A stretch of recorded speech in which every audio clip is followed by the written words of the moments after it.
Sejam bem-vindos à Rede Ambiente TV.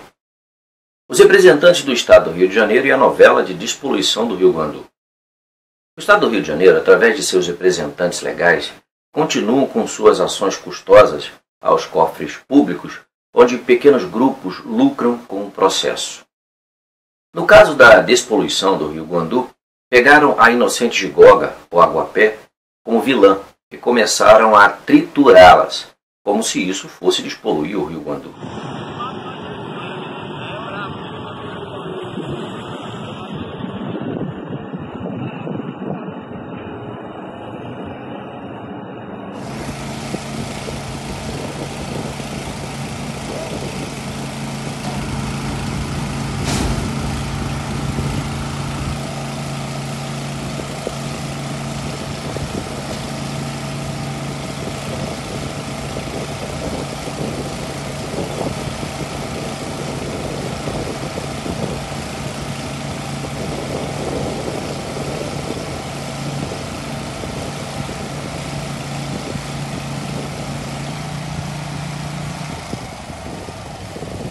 Na verdade, a ação do Estado em triturar as gigogas irá poluir ainda mais o Rio Guandu, pois a gigoga é um filtrante natural de poluição hídrica, utilizada para despoluir corpos hídricos, podendo ainda ser utilizada para a produção de compostagem, energia e até mesmo plástico. Assistam à matéria produzida pela Universidade Estadual Paulista, a Unesp, sobre a gigoga ou aguapé, como também essa espécie é conhecida. Um tapete verde mudou a paisagem desse trecho do Rio Tietê, no bairro Rio Bonito, em Botucatu. São os aguapés. Essa é uma planta aquática originária da região amazônica, mas que se deu bem em rios e lagos de todo o Brasil. Em condições normais, a espécie tem um papel importante. Atua como indicador da qualidade das águas e até remove poluentes, resultado da atividade industrial e humana. Ele funciona ali como filtrante, ele vai fazer por adsorção ou sorção esses metais pesados, outras moléculas que a gente vem estudando, como hormônios, as drogas, né, que seriam ali os fármacos, pesticidas. Então ele tem essa capacidade de filtrar essas moléculas que a gente chama de interferentes endócrinos da água. Só que o crescimento desordenado do aguapé traz uma série de transtornos e o transforma em vilão. Vendido em vários países como planta ornamental, principalmente pela beleza das flores, ele se tornou uma preocupação ambiental, segundo este outro professor da Unesp. Quando tem excesso de adubos ou excesso de esgoto na água, aumenta a quantidade especialmente de fósforos e, consequentemente, essa planta vai proliferar, é o que a gente chama de um processo de eutrofização, ou seja, ela cresce em cima da própria riqueza que aquela água tem. Quanto mais rica, entre aspas, for a água, mais ela vai crescer. Isso chega a ser a níveis de 1 tonelada por dia por hectare. Então você imagina um campo de futebol produzindo 1 tonelada por dia. Essa é a produtividade dessa planta. Então você imagina que ela tenha metais pesados, o que ela tiver de ruim nessa água está concentrado no aguapé. E aí esse aguapé, se ele for queimado, vai jogar para a atmosfera. Se ele for jogado na margem do rio, a chuva vai, depois que ele morre, vai trazer de volta para a água. Então nós temos que ter alguma coisa que imobilize essas substâncias tóxicas. Nas mãos da Ivana e do Alcides, o problema vem se tornando solução. É que os professores da Unesp em Botucatu pesquisam formas de dar um destino útil e sustentável aos aguapés.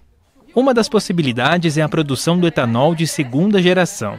Ele também é chamado de celulósico por utilizar como elemento principal a celulose, um componente presente na parede celular dos vegetais.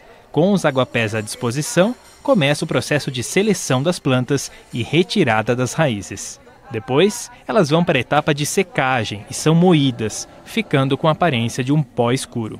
O próximo desafio é o tratamento químico. Há 4 anos, a Giovana estuda o modo mais eficaz de isolar a celulose. A celulose, a lignina e a hemicelulose, eles são complexos, os 3 ficam juntos. Só que eu só preciso da celulose.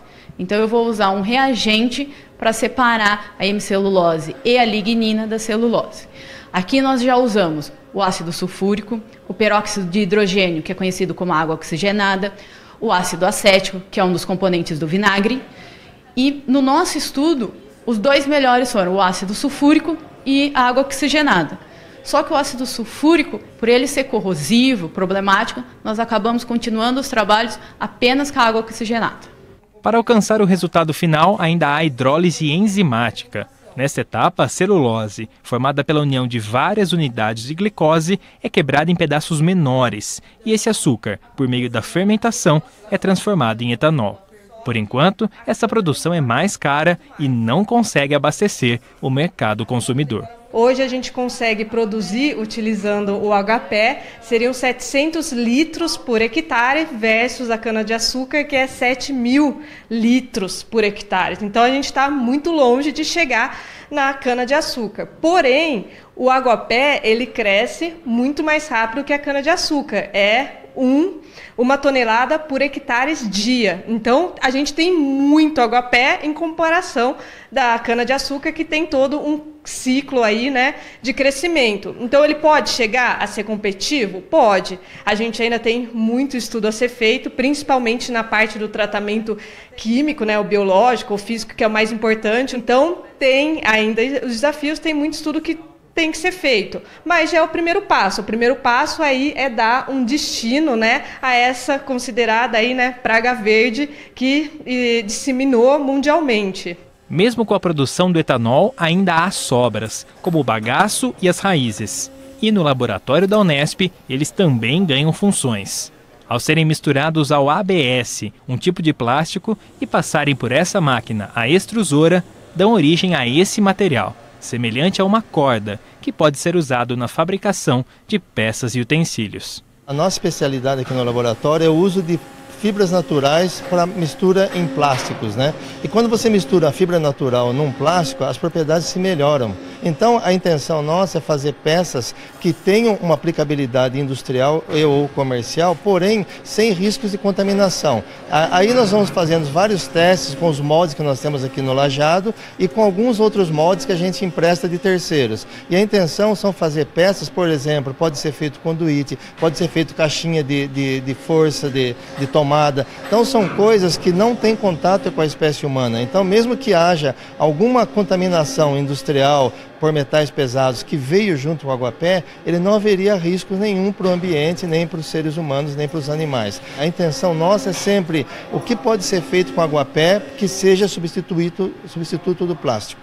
Alcides ainda está em contato com pesquisadores da Universidade de Montfort, na Inglaterra, para discutir futuras parcerias. A ideia do professor da Unesp é desenvolver trabalhos conjuntos para que, no futuro, os aguapés possam ser vistos como uma matéria-prima valiosa e versátil.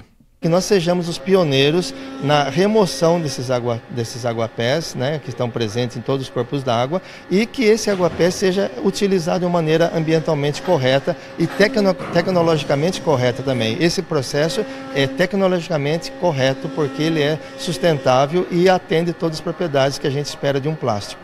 As incompetências dos competentes representantes do Estado do Rio de Janeiro, situados no Instituto Estadual do Ambiente, o INEA, não tem limites. Eles não só não irão despoluir o Rio Guandu, como vão, com a ação de triturar a gigoga, aumentar a poluição do mesmo. O INEA não está só nesta. O Comitê Guandu acompanha tudo de camarote, com suas instituições especialistas em recursos hídricos que se resumem em contar a história. Esperamos que os setores de fiscalização e controle, neste caso o Ministério Público do Estado do Rio de Janeiro, venha intervir nessa ação de triturar as gigogas do Rio Guandu, que tende exclusivamente beneficiar financeiramente pequenos grupos e aumentar ainda mais a poluição do Rio Guandu, antes filtradas, essa poluição pelas gigogas. Saudações socioambientais e até a próxima!